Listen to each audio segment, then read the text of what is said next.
दधाति पूर्वं यो वै वेदांस प्रहिणोति तस्मै तं हदेवम् आत्मबुद्धिप्रकाशं मुमुक्षुरो वै शरणमहं प्रपद्ये।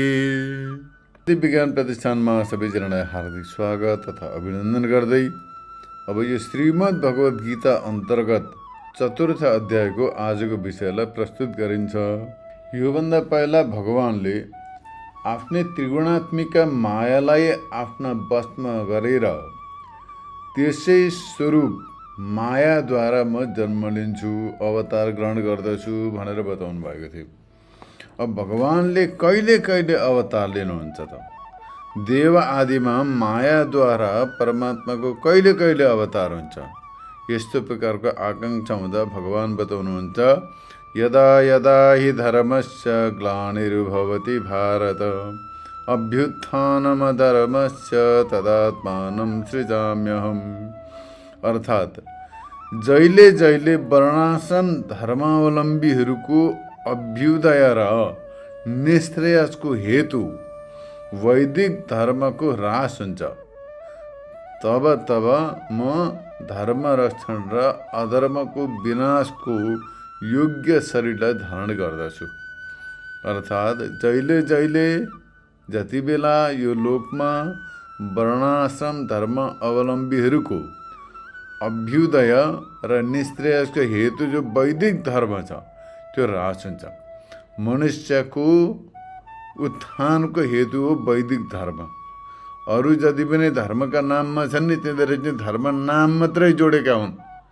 वास्तवमा ती समूह हुन्, एउटा एउटा एक एक ग्रुप हुन् तिनीहरू। वास्तवमा पछाडि गएर धर्म जोड्दै त्यहाँनिर, तर वास्तवमा यहाँनिर बताउनुहुन्छ वैदिक धर्म जो छ मनुष्यको उत्थानका लागि, मनुष्यको अभ्युदय र निश्रेय छ। अभ्युदय भनेको लौकिक समुन्नति, आध्यात्मिक उन्नति र निश्रेयस भनेको परम कल्याणको जो हेतु माने कारण जो छ, जो कि हो वैदिक धर्म हो। र त्यो वैदिक धर्मको जति बेला ह्रास हुन्छ माने लुप्त भएर जान्छ, नाश हुन लाग्दछ, त्यति बेला म त्यो धर्मको रक्षण र अधर्मको विनाशको लागि, अधर्मको विनाशका लागि योग्य शरीर धारण गर्दछु। यस्ता प्रकारले यहाँ भावार्थ बताइयो। यसलाई यहाँ व्याख्याद्वारा पनि बुझिन्छ। वर्ण र आश्रमको पालन गर्ने, वर्णमा नै 4 वर्णहरू छन्। यो प्रसिद्ध छ, प्रायःलाई सबैलाई ज्ञात छ। यो 4 वर्ण ब्राह्मण, क्षत्रिय, वैश्य, शूद्र यी 4वटा वर्ण छन्। आश्रम 4वटा छन्, ब्रह्मचर्य आश्रम, गृहस्थ आश्रम, वानप्रस्थ आश्रम, सन्यास आश्रम। यी 4वटा आश्रमहरू जो हुन् मनुष्यको उत्थान र कल्याणका लागि विहित छन् र यिनीहरूको अभ्युदय र निश्रेयस जसबाट सिद्ध हुन्छ त्यस्तो अनुष्ठान गर्ने लायक सुन्दर वैदिक धर्मको जति बेला लोप हुन्छ, माने वैदिक धर्मले नै प्रत्येक वर्ण र प्रत्येक आश्रमको अभ्युदय हुन्छ। माने प्रत्येक वर्णका व्यक्ति र प्रत्येक आश्रममा रहेका व्यक्तिको अभ्युदय माने उन्नति, लौकिक आध्यात्मिक दुवै प्रकारको उन्नतिका साथसाथमा जीवन कल्याण पनि हुन्छ। वैदिक धर्मबाट नै हुन्छ। वैदिक धर्मलाई छोडेर अन्य कहीँ दौडिने जरुरत छैन। लौकिक उन्नतिका लागि पनि, आध्यात्मिक उन्नतिका लागि र परम कल्याणका लागि पनि वैदिक धर्म पर्याप्त छ। वैदिक सनातन धर्म पर्याप्त छ। त्यसैलाई अझ हिन्दू धर्म भनिन्छ।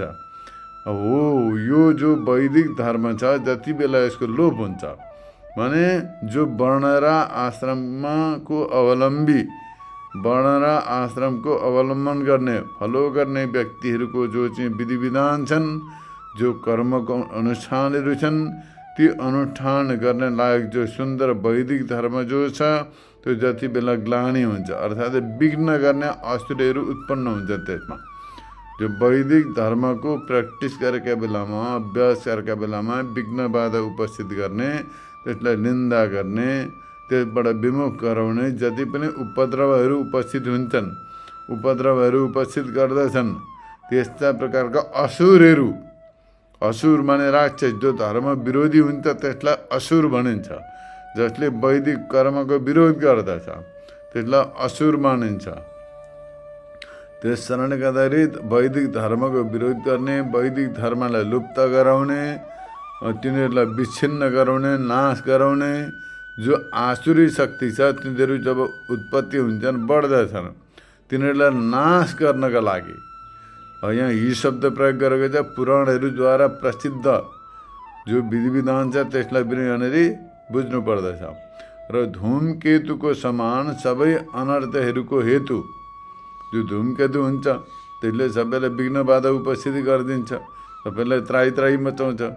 त्यस्तै प्रकारले त्यो अनर्थको हेतु अधर्मको जति बेला अभ्युत्थान हुन्छ माने वृद्धि हुन्छ, वैदिक धर्म लुप्त हुँदै जान्छ, अधर्मको वृद्धि हुँदै जान्छ र सबै आश्रम र सबै प्रकारका वर्णहरूमा उत्पत्ति हुन्छ। त्यस्तो प्रकारको अधर्म उत्पत्ति हुन्छ। मनुष्यले आश्रम धर्म पनि छोडिदिन्छन्, वर्ण धर्म पनि छोडिदिन्छन्, यथाभावी यथेच्छाचारी हुन्छन्। त्यस्तै प्रकारले जब अधर्मको वृद्धि हुन्छ त्यति बेला धर्मको अभिवृद्धि माने धर्मको रक्षा, धर्मको सम्वर्धन, धर्मको संरक्षण र अधर्मको विनाश गर्नका लागि एवं धार्मिक र अधार्मिकहरूको अनुग्रह र निग्रह गर्नका लागि माने धार्मिक व्यक्तिहरू जो छन् उनीहरूको माथि अनुग्रह गर्न र जो अधार्मिक व्यक्तिहरू छन् उनीहरूको निग्रह गर्न, दुवै गर्नु पर्यो। धार्मिक व्यक्तिहरूको रक्षा पनि गर्नु पर्यो, अधार्मिकहरूको निग्रह पनि गर्नुपर्दछ।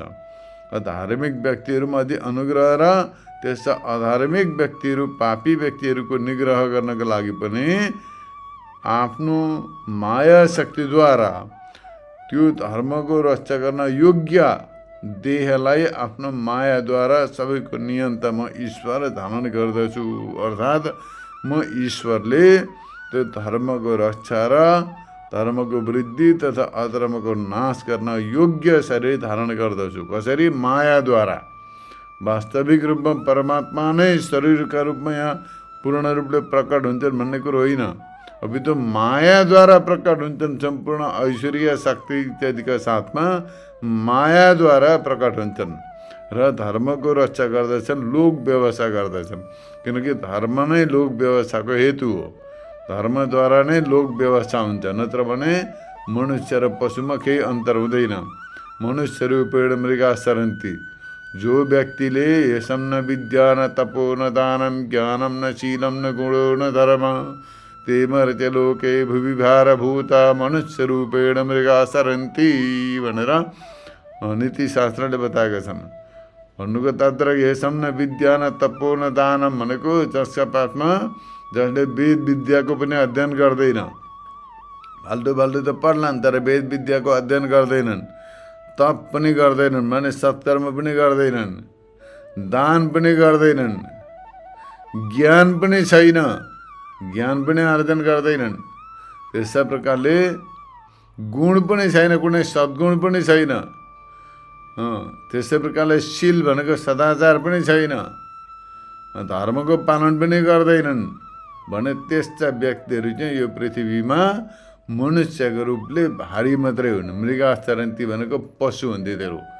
यसम न विद्या न तपो न दानम, जसले दान पनि गर्दैनन्, ज्ञानम न शीलम न गुणो न धर्म, यी कुरा जसमा छैनन्। यहाँ कतिवटा कुरा भयो भने विद्या, तप, दान, ज्ञान, गुण, शील, धर्म यिनीहरू जति पनि छन् यिनीहरूमध्ये एउटै पनि छैन व्यक्तिमा भने त्यो मनुष्यका रूपले पशु नै चरेको हो। त्यो यी मध्येमा केही न केही त गरोस्। अब कलियुगका मान्छेले तपस्या त गर्दैनन्, तपस्या गर्न छोड्यो मनुष्यले। तपस्या भनेको के थाहा नै छैन मनुष्यलाई। सत्कर्म पनि बहुत प्राय कम्ती जसोमा बहुत कम्ती मात्रै गर्न लागे मनुष्यले। नित्य नैमित्तिक कर्म पनि छोडे। ज्ञान पनि छैन, शील पनि छैन, गुण पनि छैन भनेदेखि कसरी त यसलाई मनुष्य मान्न सकिन्छ? केवल कमाउनु र खानुमा लिप्त छन् भने त्यस्ता प्रकारले मनुष्यमा मानवताको विकास हुँदैन। मानवता भनेको यिनीहरू जो हुनुपर्दछ, विद्या हुनु पर्यो, तप हुनु पर्यो, दान हुनु पर्यो, ज्ञान हुनु पर्यो, गुण हुनु पर्यो, शील हुनु पर्यो, धर्म हुनु पर्यो, अनि मात्रै त्यसलाई मनुष्य मानिन्छ। यी सबै यिनीहरू मनुष्यमा हुने मानवता गुण हुन् यिनीहरू। त्यस्तै प्रकारले यदि यही छैनन् भने मनुष्य रूपी मृग हस्तरन्ती भनेको त्यो हेर्दा सकल सुरत चाहिँ मनुष्यको छ, इमेज चाहिँ मनुष्यको छ, तर वास्तवमा ऊ पशु हो, भित्रबाट चाहिँ पशु नै छ। त्यस कारणले गर्दा एकजना महात्मा गए कुनै गाउँमा भिक्षा माग्न, कसैले भिक्षा दिएनन्। त्यहाँबाट फर्केर आएर बाटामा एकजना साधुलाई भेट्दाखेरि म त भोकले मर्न आँटेँ, यो गाउँमा गएको, यो गाउँका मान्छेले त त्यसलाई भिक्षै दिएनन् भनेर भने। ती महात्माले भने कहाँ छन् मान्छे भनेर भने। अनि यो सबै गाउँ बस्ती सबै मान्छे बसेकै ठाउँ हो त? होइन होइन, सबै यहाँ मान्छे त कोही एउटै देख्दिनँ म त। किन कसरी भन्दा यिनीहरू हेर्दा मात्रै मान्छे छन्, सकल चुरा चाहिँ मान्छेको छ, तर यिनीहरू सबै पशु हुन्। त्यस कारणले यिनीहरू पशुले त भिक्षा दिँदैन, पशुले त भेटाउने खान्छ आफै। त्यस कारणले गर्दाखेरि मनुष्यले केवल मनुष्य जस्तो शरीर धारण गरेर, मनुष्यको शरीर धारण गरेर जन्मिँदै मनुष्य हुँदैन, त्यसमा मानवताको विकास हुनुपर्दछ। त्यो मानवताको विकास धर्मबाट हुन्छ। त्यो धर्म हो वैदिक धर्म। वैदिक धर्मले कसैप्रति हतियार उठाउन सिकाउँदैन, धर्मले सबैको रक्षा गर्न सिकाउँदछ। अब यी जति पनि अरू धर्मका नाममा चलेका छन्, बन्दुकका बलमा र हतियारका बलमा, निन्दाका आधारमा, अब कुनै व्यक्ति एउटा यो हिन्दू सनातन वैदिक सनातन धर्मलाई छोडेर अर्कातिर गयो भने त्यो एउटा धर्मको हिन्दू घट हो भनेर मान्नु पर्दैन। त्यसमा अरू हजारौँ पैदा हुन्छन्, तर एउटा कुरो मान्नु पर्दछ कि एउटा सनातन धर्मको विरोधी बढो, उता गएर विरोध गर्ने हो। त्यो यो यतापट्टिको विरोध गर्नु नै त्यसको कर्तव्य सम्झिन्छ उसले। त्यस्तै प्रकारले आजका कतिपय पन्थवादीहरू त्यही छन्, आफू अलग्गै देखिने र त्यहाँदेखि अरूलाई होच्याउनु हो, त्यस्तो प्रकारको व्यवहार गर्न, आफ्नो सङ्गठित बनेर देखाउनु, त्यहाँदेखि नेता नाचो गायो मनोरञ्जन गरेर देखाएर त्यहाँदेखि हामी श्रेष्ठ हौँ भन्ने खालको हो, त्यस्तो प्रकारको व्यवहार देखाउनु यो धर्मको लक्षण होइन। धर्मको लक्षण हो यो वैदिक सनातन धर्मको पालन गर्नु, अर्थात् वेदमा जो धर्मको विधान गरेका छन्, जो वेदले जो बताएका छन् ती कर्मको अनुष्ठान गर्नु। जसका लागि जुन कर्तव्यको विधान गरिएको छ वेदमा, उसले त्यो कर्मको पालन गर्नु, त्यो कर्तव्यको अनुष्ठान गर्नु उसको स्वधर्म हो। यस्ता प्रकारले पहिले स्वधर्मका सम्बन्धमा नै यसको व्याख्या गरिएको थियो। अब यस्ता प्रकारका स्वधर्मको पालन गर्दाखेरि जसले त्यहाँ विरोध गर्न उपस्थित हुन्छन्, अब यज्ञको निन्दा गर्दछन्, वेदको निन्दा गर्दछन्, त्यस्तै प्रकारले अब त्यो वेद अध्ययन गर्नेको निन्दा गर्दछन्, वेद अध्ययन अध्यापन गर्ने गराउने कर्मकाण्ड गर्ने, त्यस्ता प्रकारका ती सबै प्रकारका जो वैदिक धर्म जति पनि छन्, ती वैदिक धर्मको नाश गर्नका लागि जो असुरहरू उत्पन्न भएका छन्, ती असुरहरूले वैदिक धर्मलाई धूमकेतुको समान नष्ट गर्नमा लागेका छन्, वर्तमान समयमा पनि छन्। हो तिनीहरूको नाश गरेर धर्मको पालन गर्नका लागि भने धर्मको रक्षा गर्नका लागि जहिले जहिले धर्मको हानि हुन्छ, जहिले जहिले यी धर्ममा ह्रास हुने कुराहरू उत्पन्न हुन्छन्, त्यस्ता प्रकारका आसुरी सम्पत्तिलाई निग्रह गरेर धार्मिक व्यक्तिहरूमाथि अनुग्रह गर्न र अधार्मिक व्यक्तिहरूमाथि निग्रह गर्नका लागि मायाद्वारा म योग्य शरीर धारण गर्दछु भनेर यस्तै प्रकारले भगवानले बताउनु भयो। यस्तै प्रकारले अगाडि बताउनुहुन्छ। यही प्रसङ्गलाई स्पष्ट गर्दै परित्राणाय साधूनां विनाशाय च दुष्कृतां धर्म संस्थापनार्थाय सम्भवामि युगे युगे बताउनुहुन्छ। अर्थात् सज्जनहरूको रक्षणका लागि र असज्जन जो पापीहरूको विनाशका लागि र धर्मको स्थापनाका लागि म प्रत्येक युगमा जन्म लिँदैछु, प्रकट हुँदैछु। यस्तो प्रकारले यो श्लोकको भावार्थ यहाँ बताइयो। अब यसैलाई व्याख्याद्वारा पनि स्पष्ट रूपले बुझौँ।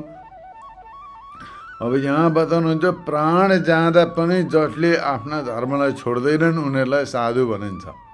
साधु शब्दको अर्थ के हो? यहाँ बताउँदै हुनुहुन्छ प्राणात्ययेपि ये स्वधर्मं न त्यजन्ति त एव साधवस्तेषां स्वधर्मैक शरणानां परित्राणाय।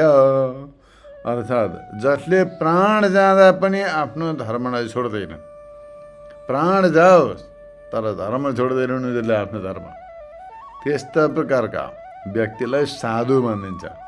जस्ता प्रकारले भारतमा एउटा इतिहासमा पढिन्छ कि गुरु गोविन्द सिंहका 2 जना पुत्र थिए।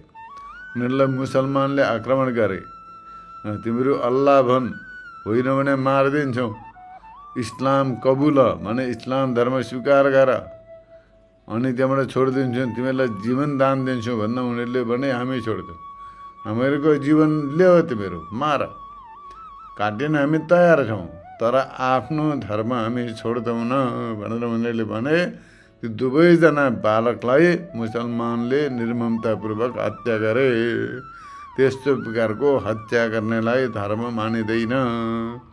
त्यस कारणले गर्दा यी पनि असुरको अर्को रूप हो। त्यो जो असुर भनिन्छ तिनीहरूको अर्को रूप हो। त्यो त्यस्ता प्रकारले यहाँनिर बताउनुहुन्छ भगवानले कि वर्ण र आश्रमको धर्म पालन गर्ने व्यक्ति जो छ उनीहरूले आफ्नो प्राण गए तापनि आफ्नो धर्मलाई छोड्दैनन्। जसले यस्ता प्रकारले आफ्नो प्राण त्याग्दछन् तर धर्मलाई छोड्दैनन्, त्यस्ता प्रकारका व्यक्तिलाई साधु भनिन्छ, उनीहरूलाई साधु मानिन्छ। अति स्वधर्मको शरण लिने साधु पुरुषहरूको रक्षा गर्नका लागि र अर्थात् कुनै पनि प्रकारको प्रार्थनाको बिना पनि उनीहरूले जस्ता प्रकारले यो लोक र परलोक दुवैलाई विच्छिन्न नहोस् यस्तो प्रकारको रक्षाका लागि म जन्म लिन्छु भनेर भगवानले बताउनुहुन्छ। त्यस्तो प्रकारको धर्मको पालन गर्ने सज्जन व्यक्तिको रक्षाका लागि, जसले चाहिँ यो लोक र परलोक दुवै प्रकारको लोकमा कुनै अव्यवस्थित नहोस्, कुनै प्रकारको अव्यवस्था नहोस्, सबै लोक मर्यादा पनि रहोस्, स्वधर्मको पालनद्वारा र आफ्नो उद्धार पनि होस् भनेर धर्मप्रति स्वकर्तव्यप्रति निष्ठावान भएर कर्तव्यको पालन गर्ने र त्यो कर्तव्यको पालन गर्दा गर्दै जीवन पूर्णाहुति गर्ने यस्ता प्रकारका साधु पुरुषहरूको रक्षा गर्नका लागि म धरतीमा अवतार लिन्छु। अब यसबाट यो सूचित हुन्छ कि ईश्वरले हाम्रो रक्षा गर्नेछन्। यस्तो प्रकारले सम्झेर स्वधर्ममा सज्जन व्यक्तिहरू स्थित रहनु पर्दछ। माने सज्जन व्यक्तिहरू जो छन् उनीहरूले कुनै आपत्ति विपत्ति कुनै सङ्कट आए तापनि ईश्वरले अवश्य हाम्रो रक्षा गर्नेछन् भनेर सदैव स्वधर्ममा स्थित रहनु पर्दछ। स्वधर्मलाई परित्याग गर्नु हुँदैन। यस्तै प्रकारले तिनै इन्द्रियहरूद्वारा शास्त्र निषिद्ध आचरण गर्नु हुँदैन। स्वधर्ममा स्थित रहनु पर्दछ। माने तिनै प्रकारले शरीर मन र वाणीद्वारा शास्त्र निषिद्ध भनेको शास्त्र विरुद्ध आचरण गर्नु हुँदैन, शास्त्र सम्मत आचरण गर्नु पर्दछ। त्यस्तै प्रकारले शास्त्र सम्मत आचरण गर्ने स्वधर्म अनुयायी व्यक्तिलाई कहिले पनि अनिष्ट हुँदैन। उसले जति नै अनिष्ट आए तापनि आफ्नो स्वधर्मको पालन पनि गर्न छोड्नु हुँदैन। कुनै न कुनै दिन गएर ईश्वरले अवश्य रक्षा गर्नेछन्। यस्तै प्रकारले जान्नुपर्दछ। त्यो जगतमा दूषणभूत पापीहरूको समूल नाश पनि गर्नुहुन्छ परमात्मा। र त्यस्तै प्रकारका स्वधर्म अवलम्बी व्यक्तिहरूको रक्षा गर्नका साथसाथै जगतमा दूषणभूत माने जगतलाई दूषित बनाउने, जगतमा उच्छृङ्खल प्रवृत्ति बनाउने पापीहरूको समूल नाश गर्नका लागि र धर्मको स्थापनको लागि अर्थात् सत्पुरुषहरूको अभ्युदय र निश्रेयसको हेतु धर्मको रक्षा र अधर्मको विनाशको लागि र अधर्मको विनाशपूर्वक धर्मको संस्थापनका लागि म अवतार लिन्छु। सबै अधिकारीहरूद्वारा भने जो धर्मका अधिकारी छन्, धर्मका पालन गर्ने धार्मिक व्यक्तिहरू छन्, उनीहरूद्वारा नियमपूर्वक शास्त्र अनुसार जो धर्मको अनुष्ठान गरिन्छ त्यो धर्मको संस्थापन गर्नु ईश्वरको कर्तव्य हुन्छ।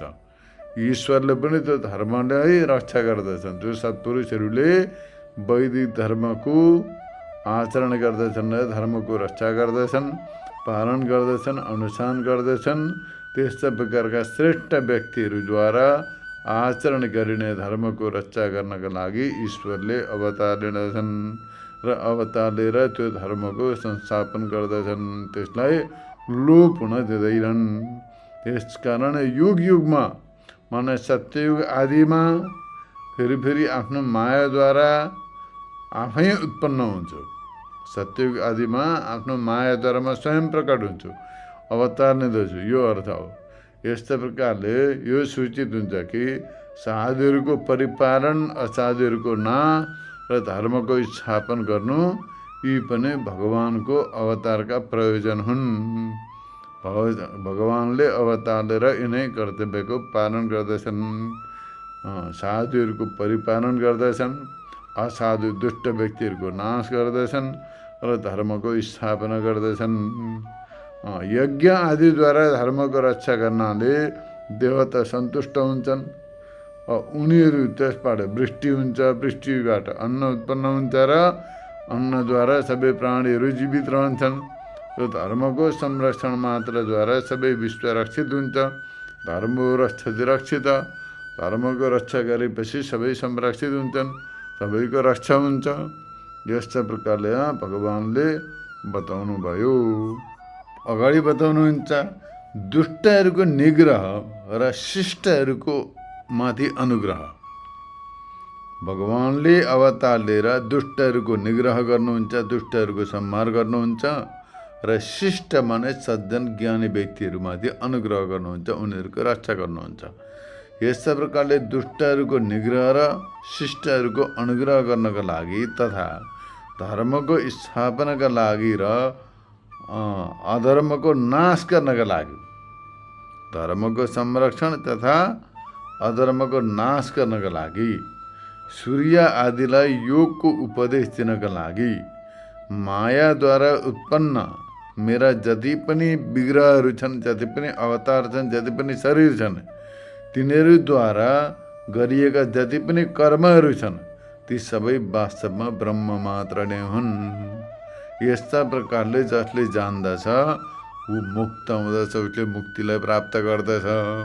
माने जसले ईश्वरको अवतारको रहस्यलाई जान्दछ ऊ पनि मुक्त हुँदछ। अब ईश्वरको रहस्यको अवतारलाई कुनै तत्त्ववेत्ती व्यक्तिले मात्रै जान्दछ।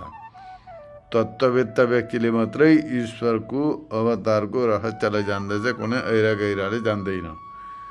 अत यहाँ यही रहस्यलाई बताउँदै भगवानले भन्नुहुन्छ जन्म कर्म च मे दिव्यमेवं यो वेत्ति तत्त्वतः त्यक्त्वा देहं पुनर्जन्म नैति मामेति सोऽर्जुन। जसले मेरा प्राकृतिक शरीरहरू जति पनि छन् र तिनीहरूद्वारा गरिएका जति पनि कर्महरू छन्, ती सबैलाई अध्यात्म बुद्धिले विचार गरेर यी चैतन्य स्वरूप ब्रह्म नै हुन्, यस्ता प्रकारले जसले जान्दछ। माने जसले भगवानका प्राकृत शरीर छन् र उनीद्वारा गरिएका जति पनि कर्महरू छन्, ती सबैको अध्यात्म बुद्धिले विचार गरेर यी सबै चैतन्य स्वरूप ब्रह्म नै हुन् भनेर यस्तो प्रकारले जान्दछ, ऊ मुक्त हुँदछ। उसले जन्मलाई प्राप्त गर्दैन, जन्म मरणका चक्रमा पर्दैन, अपितु विदेह मुक्तिलाई प्राप्त गर्दछ। यस्ता प्रकारले यहाँ भावार्थ बताइयो। अब व्याख्याद्वारा यसलाई बुझिन्छ। अरूको अपेक्षा नगरिकन जसले आफूमा नै आफै सबै प्रकारले परिपूर्ण छ, दीप्त हुन्छ अर्थात् प्रकाशित हुन्छ, त्यसलाई दिव्य भनिन्छ।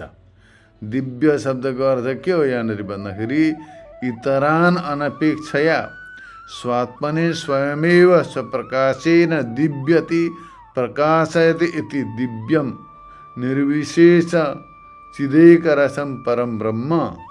अर्थात् अरू कसैको अपेक्षा नगरिकन, कसैको सहायता नलिकन जसले आफूमा नै आफै स्वयं परिपूर्ण भएर आफैद्वारा जो प्रकाशित हुन्छ, दीप्त हुन्छ अर्थात् प्रकाशित हुन्छ, त्यसैलाई दिव्य भनिन्छ। अर्थात् निर्विशेष चेतन एक रस परम ब्रह्म परमात्मा। परमात्मालाई छोडेर स्वयं प्रकाश अरू केही पनि छैन जगतमा, सबै परप्रकाश हुन्। स्वयं प्रकाश परम ब्रह्म परमात्मा मात्रै हुन्। सूर्य अग्नि चन्द्र आदिमा भएको प्रकाश पनि सबै परमात्माकै हो। त्यस कारणले गर्दाखेरि परमात्मा स्वयं प्रकाश हुन्। यो दिव शब्द दिव धातुबाट बनिन्छ, क्युप प्रत्यय भएर बनेको छ। व्याकरणको नियम अनुसार त्यसमा दिव्य पूर्ण आनन्दिका घन अद्वितीय आफ्नो अधिष्ठान परब्रह्ममा प्रतीत हुने जो प्रकृति छ र जो प्राकृत मेरा जन्म शरीर र तीद्वारा गरिएका जति पनि कर्महरू छन् ती सबैलाई अध्यात्म दृष्टिद्वारा जस्तै परिशीलन गरेर यी दिव्य हुन् अर्थात् ब्रह्मका जो दिव्य चैतन्य स्वरूप हुन् मात्रै हुन् यस्तो प्रकारले जान्दछ गर्दछ उसले सबैलाई ब्रह्म मात्र जान्दछ र त्यस्तो प्रकारले ब्रह्म मात्र जान्ने व्यक्तिले यो शरीर उपरान्त फेरि अर्को शरीर धारण गर्नु पर्दैन। यो शरीरलाई परित्याग गरेपछि ऊ विदेह मुक्ति हुन्छ, उसले विदेह मुक्तिलाई प्राप्त गर्दछ। फेरि संसारमा जन्म लिएर आउनु पर्दैन, किनकि मनुष्यको जन्म चाहिँ अब साधारण हो, हामी जन्म प्राकृतिक जन्म। ईश्वरको चाहिँ जन्म पनि दिव्य हुन्छन्, कर्म पनि दिव्य हुन्छन्। त्यस कारणले गर्दाखेरि ईश्वरका शरीरमा कुनै प्रकारको वृद्धावस्था रोग घाउ खटिरा केही पनि हुँदैन ईश्वरका शरीरमा। मनुष्यका शरीरमा हुन्छन् सबै प्रकारका। अब कोही व्यक्ति रोगी छ, अनेक प्रकारका रोगले ग्रस्त छ, म चाहिँ ईश्वरको स्वरूप हुँ भन्छ भनेदेखि त्यो झुटो कुरो हो।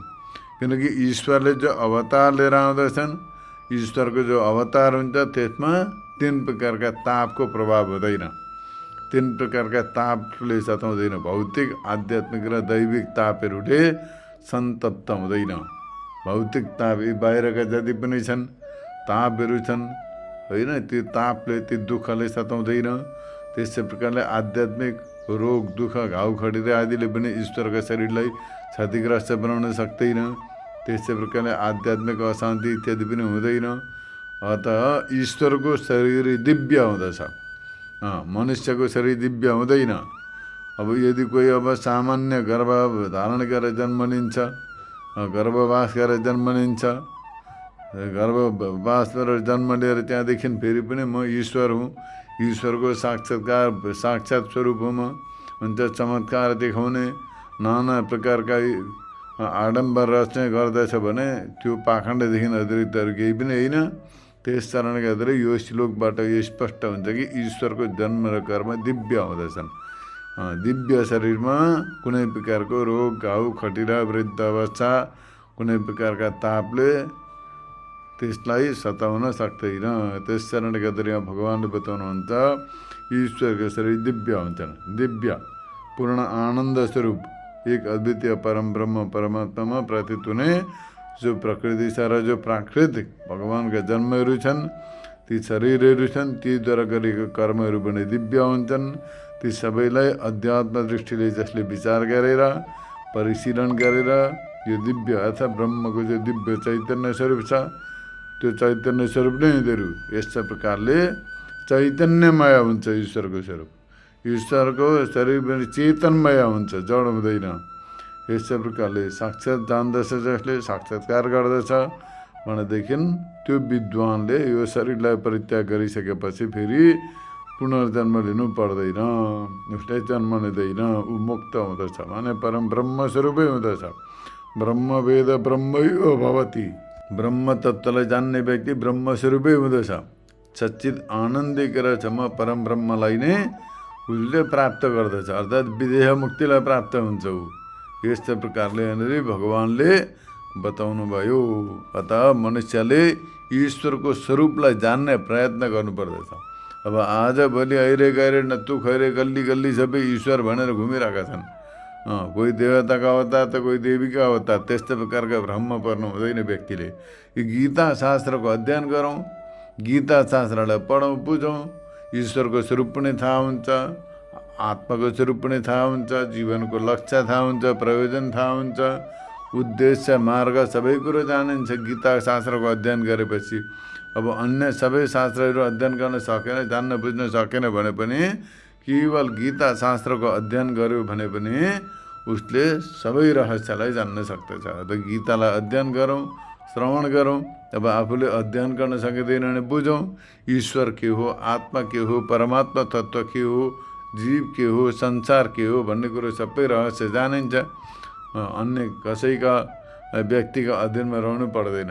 गीता पढेपछि व्यक्ति स्वतन्त्र हुन्छ, मुक्त हुँदछ, सबै प्रकारका रहस्यका वेत्ता हुँदछ।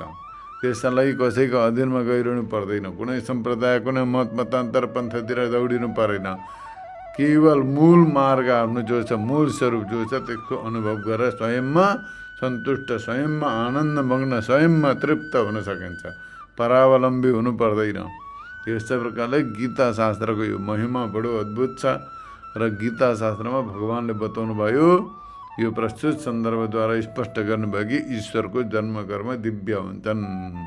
जसले दिव्य जन्मकर्म ईश्वरको रहस्यलाई जान्दछ ऊ पनि मुक्त हुँदछ। यस्तै प्रकारले आजको विषयलाई निरूपण गरियो। आजलाई यति नै। हरिओम तत्सत्।